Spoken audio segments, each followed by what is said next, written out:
সুপ্রিয় দর্শক, আসসালামু আলাইকুম। সবাইকে স্বাগত জানাচ্ছি আজকের গুরুত্বপূর্ণ সংবাদে। প্রথমে জানিয়ে দিচ্ছি সংবাদ শিরোনাম, পরে বিস্তারিত।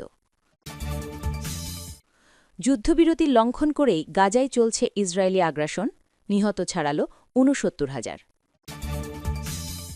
এদিকে তালেবান সরকার সন্ত্রাস দমনে গড়িমসি করছে, অভিযোগ পাকিস্তানের।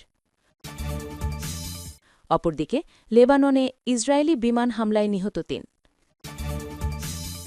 আরও থাকছে, পারমাণবিক অস্ত্র পরীক্ষার প্রস্তুতি নিচ্ছে রাশিয়া। এবং সবশেষে থাকছে, অনুষ্ঠানের মাঝেই ঘুমিয়ে পড়লেন ট্রাম্প, দেখুন ছবিতে। শুনছিলেন সংবাদ শিরোনাম, এখন বিস্তারিত। তার আগে ছোট্ট একটি আবেদন, যদি আপনি ন্যায় ও মানবতার পক্ষে থাকেন, লাইক দিন। গাজার শিশুদের ভালোবাসা দেখাতে চাইলে কমেন্টসে লিখে জানান গাজায় শান্তি চাই, আর সাবস্ক্রাইব করুন আমার চ্যানেলটি, কারণ আমরা বলি সেই কথা যা অনেক মিডিয়া আড়াল করে। এখন চলুন বিস্তারিত দেখা যাক। যুদ্ধবিরতি লঙ্ঘন করেই গাজায় চলছে ইসরায়েলি আগ্রাসন, নিহত ছাড়াল ৬৯,০০০। ফিলিস্তিনের অবরুদ্ধ গাজায় যুদ্ধবিরতি চুক্তি লঙ্ঘন করে হামলা চালাচ্ছে দখলদার ইসরায়েল, যার ফলে উপত্যকাটিতে বেড়ে চলেছে মৃতের সংখ্যা। ২০২৩ সালের ৭ অক্টোবর থেকে চলা ইসরায়েলি হামলায় গাজায় নিহতের সংখ্যা বেড়ে ৬৯,১৬৯ জনে পৌঁছেছে। গাজার স্বাস্থ্য মন্ত্রণালয় তথ্য জানিয়েছে। মন্ত্রণালয় আরও জানিয়েছে, গত মাসে যুদ্ধবিরতি চুক্তি কার্যকর হওয়ার পর থেকে ইসরায়েলি হামলায় ২৪০ জনেরও বেশি ফিলিস্তিনি নিহত হয়েছেন। প্রতিবেদনে বলা হয়েছে, ইসরায়েলি হামলায় আরও ২ ফিলিস্তিনির মৃত্যুর খবর পাওয়া গেছে। যুদ্ধবিরতি স্বাক্ষরের পরও নানা অজুহাতে ফিলিস্তিনিদের উপর হামলা চালিয়ে যাচ্ছে ইসরায়েলি সেনারা।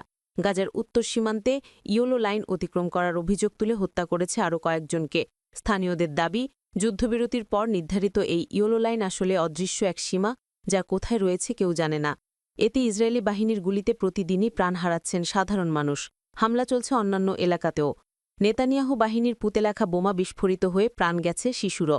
স্থানীয় কর্তৃপক্ষের হিসাব অনুযায়ী ইসরায়েল প্রায় ২ লাখ টন বোমা ফেলেছে গাজায়, যার মধ্যে ৭০,০০০ টন এখনও নিষ্ক্রিয় অবস্থায় রয়েছে।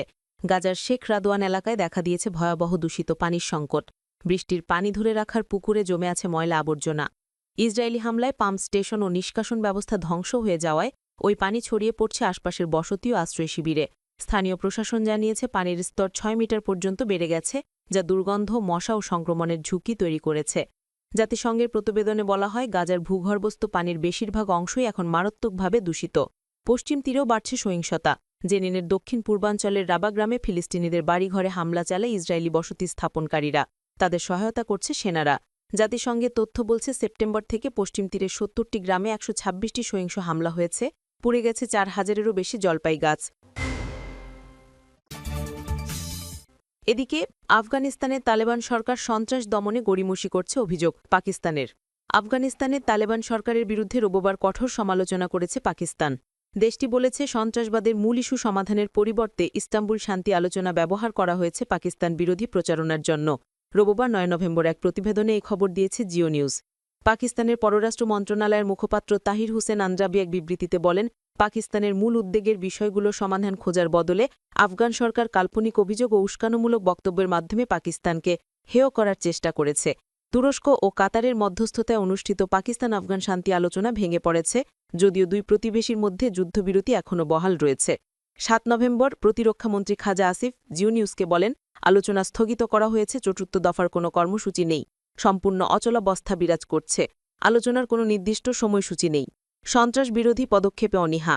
বিবৃতিতে পররাষ্ট্র মন্ত্রণালয়ের মুখপাত্র বলেন, যে কেউ আলোচনার ধারাবাহিকতা পর্যবেক্ষণ করেছেন তিনি সহজেই বুঝতে পারবেন তালেবান সরকার কেবল স্থায়ী যুদ্ধবিরতি টিকিয়ে রাখতে আগ্রহী ছিল, কিন্তু আফগান মাটিতে অবস্থানরত সন্ত্রাসী উপাদানের বিরুদ্ধে কোনো দৃশ্যমান বা যাচাইযোগ্য পদক্ষেপ নিতে অনিচ্ছুক।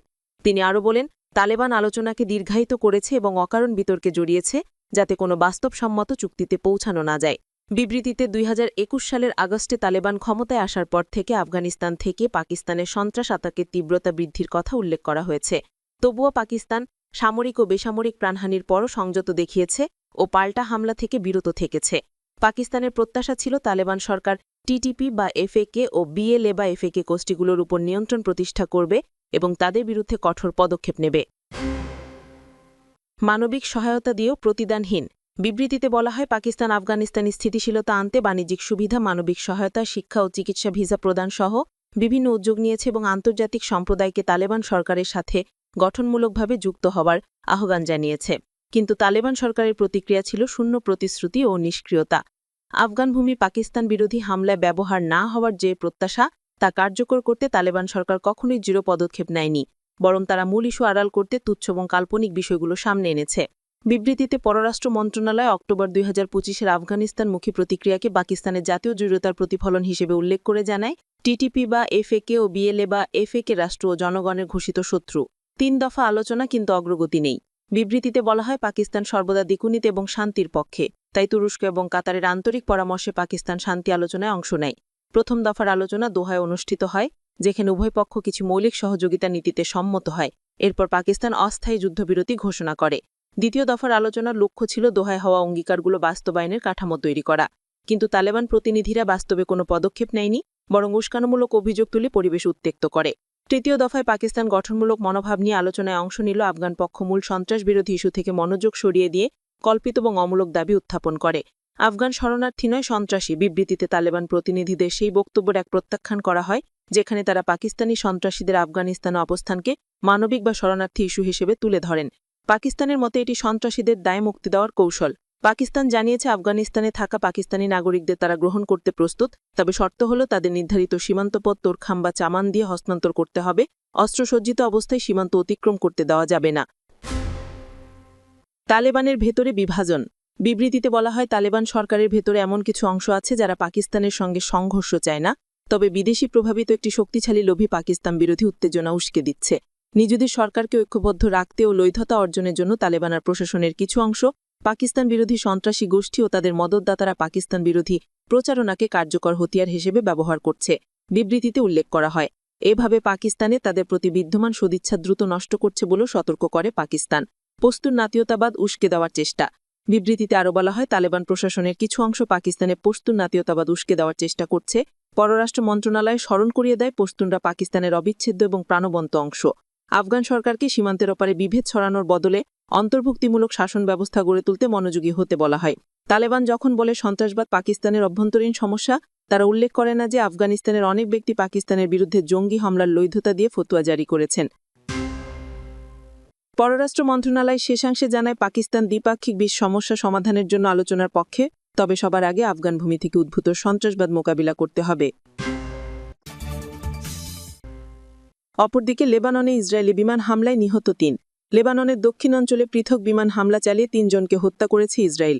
লেবাননের সরকারি জাতীয় সংবাদ সংস্থা বরাতে একটি প্রতিবেদনে এই তথ্য দিয়েছে প্রেস টিভি। প্রতিবেদনে বলা হয়েছে নিহতদের মধ্যে 2 জন ছিলেন শেবা শহরের 2 ভাই। তারা দক্ষিণ পূর্বাঞ্চলে হারমুন পর্বতের ঢালে একটি রাস্তা দিয়ে গাড়ি চালিয়ে যাচ্ছিলেন। হামলার ফলে তাদের এসইউভি গাড়িতে আগুন ধরে যায় এবং তারা নিহত হন। লেবাননের স্বাস্থ্য মন্ত্রণালয় এই 2 ভাইয়ের মৃত্যুর বিষয়টি নিশ্চিত করে পরে জানিয়েছে, বারাশিদ গ্রামে একটি গাড়িতে আরেকটি হামলা আরও 1 জন নিহত ও 4 জন আহত হয়েছেন। ইসরায়েলি সামরিক বাহিনী দাবি করেছে এসব হামলা লেবাননের হিজবুল্লাহ সদস্যদের লক্ষ্য করে করা হয়েছে। তাদের দাবি নিহত ব্যক্তিরা 2024 সালে তেলাবিব ও হিজবুল্লাহর মধ্যে স্বাক্ষরিত যুদ্ধবিরতি চুক্তির জন্য হুমকি সৃষ্টি করছিলেন। চুক্তি স্বাক্ষরের পর থেকে ইসরায়েল এমন অজুহাত দেখে বারবার লেবাননে নতুন হামলা চালিয়ে যাচ্ছে। এর আগে এনএনএ জানিয়েছিল যে দক্ষিণ লেবাননের বিনতে জেবরিল শহরে একটি বানবাহনে ইসরায়েলি ড্রোন হামলায় 7 জন আহত হয়েছেন। এদিকে পারমাণবিক অস্ত্র পরীক্ষার প্রস্তুতি নিচ্ছে রাশিয়া। প্রেসিডেন্ট পুতিনের নির্দেশনা অনুসরণ করে পারমাণবিক অস্ত্র পরীক্ষার প্রস্তাব নিয়ে কাজ করছে রুশ প্রেসিডেন্টের কার্যালয়, এমনটাই জানিয়েছেন তাদের পররাষ্ট্রমন্ত্রী। এর আগে গত সপ্তাহে মার্কিন প্রেসিডেন্ট ডোনাল্ড ট্রাম্প জানান যুক্তরাষ্ট্র 3 দশকের মধ্যে প্রথমবার পারমাণবিক পরীক্ষা পুনরায় শুরু করবে। এরই প্রতিক্রিয়ায় রাশিয়াও পারমাণবিক পরীক্ষা চালানোর সিদ্ধান্ত নিয়েছে। ট্রাম্পের সাথে তাল মিলাতে চান মার্কিন প্রেসিডেন্ট। তিনি লেখেন, অন্যান্য দেশের পরীক্ষামূলক কর্মসূচির কারণে আমি যুদ্ধ বিভাগকে আমাদের পারমাণবিক অস্ত্রের পরীক্ষা সমানভাবে শুরু করতে নির্দেশ দিয়েছি এবং এই প্রক্রিয়াটি অবিলম্বে শুরু হবে।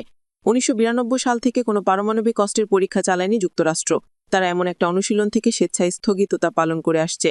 সে সময় থেকে কেবল উত্তর কোরিয়ায় পারমাণবিক পরীক্ষা চালিয়েছে বলে নিশ্চিত করা হয়েছে, যদিও সাম্প্রতিক সময় চীন গোপনে ছোট আকারের অস্ত্র পরীক্ষা চালিয়েছে বলে মনে করা হয়। এবং সর্বশেষে থাকছে প্রতিষ্ঠানের মাঝেই ঘুমিয়ে পড়লেন ট্রাম্প। হোয়াইট হাউসের ওভাল অফিসে চলতি সপ্তাহে একটি ঘোষণায় ডোনাল্ড ট্রাম্পের চোখ বন্ধ অবস্থার কিছু ছবি সামাজিক যোগাযোগ মাধ্যমে ভাইরাল হয়েছে। ছবি দেখে মনে হচ্ছিল তিনি ঘুমিয়ে পড়েছেন।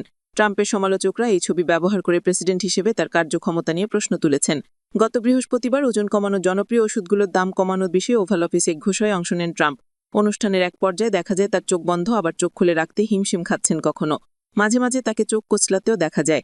ট্রাম্পের চোখ বন্ধ করে রাখা ছবিগুলো ছড়িয়ে পড়ার পরপরই সমালোচনা শুরু হয়। তবে হোয়াইট হাউসের মুখপাত্র টেইলর রজার সিএনএনকে দেওয়া এক বিবৃতিতে বলেন, প্রেসিডেন্ট ঘুমাচ্ছিলেন না, বরং তিনি পুরো সময় বক্তব্য দিয়েছেন এবং অনুষ্ঠানে সাংবাদিকদের বহু প্রশ্নের উত্তর দিয়েছেন।